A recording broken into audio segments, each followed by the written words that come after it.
It's a real pleasure to be here this afternoon. Good afternoon, Governor Bryan, President DeWicki, distinguished guests and colleagues.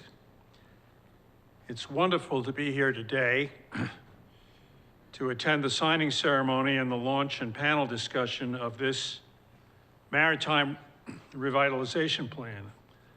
I should begin by saying that I was not involved in the crafting of this plan, but was intrigued after being sent a copy. I've had the privilege of serving as a diplomat and a policymaker for the U.S. State Department for many years, and as the first director of national intelligence. You can therefore imagine that national security and U.S. competitiveness are among my greatest concerns. I was asked to speak today to offer my perspective on the merits of this plan and the related issues we face today as Americans. For many years, we have been asking ourselves how to boost U.S. maritime competitiveness. As someone who grew up in a family with ties to the United States shipping industry, I'm keenly aware of how strong the U.S. maritime industry was after World War II and how it has dramatically declined since. This past year, the public was made witness to our maritime shortcomings as a result of the supply chain crisis. Maritime trade and commerce have been part of the lifeblood of our nation since its founding, since the creation of the United States Navy, the U.S. Revenue Cutter Service, our future Coast Guard, and the first international treaties in the 1780s with the Barbary States, protecting maritime commerce in the Mediterranean region. The oceans have afforded our nation a considerable part of our prosperity, not to mention our security.